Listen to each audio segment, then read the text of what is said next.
ಅದಿತ್ತು ಅದನ್ನ ಹೇಳ್ಕೊಳ್ಳೋ ಅವಶ್ಯಕತೆ ಏನಿಲ್ಲ. ಅದು ಪರಮ ಪೂಜ್ಯರೇ ನಮಗೆ ಆದರ್ಶ ಇರುವಂತಹವ್ರು ಯಾವಾಗಲೂ ಕೂಡ. ಅವ್ರ ಜೀವನವೇ ಅದಕ್ಕಾಗಿ ಇಡೀ ಸಮರ್ಪಣೆ ಮಾಡ್ಕೊಂಡು ಬಂದಂತಹ ಅವರು ನಾವೆಲ್ಲ ಸುಖವಾಗಿದ್ದೀವಿ, ಈಗ ಸೌಲಭ್ಯಗಳಿದೆ, ಸೌಕರ್ಯಗಳಿದೆ, ಅನುಕೂಲ ಇದೆ. ಆದರೆ ಆ ಸೌಕರ್ಯ, ಸೌಲಭ್ಯ, ಸುಖ ಏನೂ ಪಟ್ಟವರಂತವರಲ್ಲ. ಅವರು ಭಾಳ ಕಷ್ಟಪಟ್ಟು, ತುಂಬ ಶ್ರಮಪಟ್ಟು ತಮ್ಮ ದೇಹವನ್ನು ಗಂಧದ ಕೊರಡಿನಂತೆ ತೇದಿದ್ದಾರೆ. ಅವರು ಆ ತೇದಿರ ಪ್ರಭಾವವೇ ಇಷ್ಟೆಲ್ಲ ನಾವಿರೋದಕ್ಕೆ ಸಾಧ್ಯ ಆಗಿರುವಂಥದ್ದು.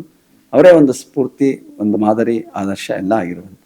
ನಮ್ಮ ಪರಮ ಪೂಜ್ಯರಿಗೆ ಇದ್ದಂಥದ್ದು ಒಂದೇ ದೃಷ್ಟಿ, ಅದು ಹಳ್ಳಿ ಮಕ್ಕಳಿಗೆ ಶಿಕ್ಷಣ ಕೊಡಬೇಕು ಅನ್ನುವಂಥದ್ದು. ಅವ್ರು ಯಾವತ್ತೂ ಕೂಡ ಪಟ್ಟಣದ ಮಕ್ಕಳಿಗೆ ಅನುಕೂಲಗಳಿದೆ, ಸೌಲಭ್ಯ ಇದೆ, ಮಾಡುವಂತಹವರಿದ್ದಾರೆ. ಆದರೆ ನಾವು ಮಾಡಬೇಕಾಗಿರುವಂಥದ್ದೇನಪ್ಪ ಅಂದರೆ ಹಳ್ಳಿ ಮಕ್ಕಳಿಗೆ ಶಿಕ್ಷಣ ಕೊಡಬೇಕು ಅನ್ನುವಂಥ ಕಾರಣದಿಂದ ಇವತ್ತು ಅವರು ತೆರೆದ ಶಾಲೆಗಳು ಗ್ರಾಮಾಂತರ ಶಾಲೆಗಳು ಅಂತೇಳಿ. ಇವತ್ತಿಲ್ಲ ಬಿಡಿ, ಇವತ್ತು ಎಲ್ಲ ಇಂಗ್ಲೀಷ್ ಮಾಧ್ಯಮ ಬಂದಿದೆ, ಶಾಲೆಗಳ ಸ್ಥಿತಿ ಚಿಂತಾಜನಕವಾಗ್ತಾ ಇದೆ. ಮೊದಲು ಒಂದು ಕಾಲದಲ್ಲಿ, ಈಗ 30, 40, 50 ವರ್ಷದ ಹಿಂದೆ ಅವ್ರ ಶಾಲೆ ತೆರೆದಾಗ ಎಷ್ಟು ಸಂಖ್ಯೆ ಇರ್ತಾಯಿತ್ತು, 3 ಸೆಕ್ಷನ್ 4 ಸೆಕ್ಷನ್ ಇರ್ತಾಯಿತ್ತು.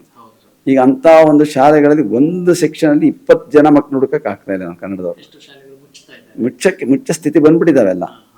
ಅಂಥ ಒಂದು ಕನ್ನಡ ಸ್ಥಿತಿ ಆ ರೀತಿ ಆಗ್ತಾ ಇದೆ. ಇವತ್ತು ಜನಗಳ ಪೋಷಕರು ಅದೇ ರೀತಿ ಒಲವಿದೆ, ಮಕ್ಕಳಿಗೂ ಒಲವಿದೆ ಇವತ್ತು. ಜೊತೆಗೆ ಅದಕ್ಕೆ ತಕ್ಕಾಗಿ ವಾತಾವರಣವೂ ನಿರ್ಮಾಣ ಆಗಿಬಿಟ್ಟಿದೆ ಇವತ್ತೆಲ್ಲ ಕಡೆ.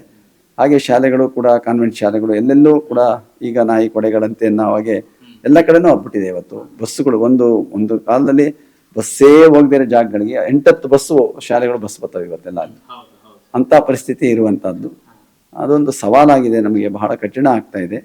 ಮುಂದೆ ಇದನ್ನು ಉಳಿಸ್ಕೊಂಡು ಹೋಗೋದು ಎನ್ನುವಂಥದ್ದು ಒಂದು ಸಮಸ್ಯೆ ಮತ್ತು ಸವಾಲು ಎರಡೂ ಆಗ್ತಾ ಇರುವಂಥದ್ದು ಅನಿವಾರ್ಯ.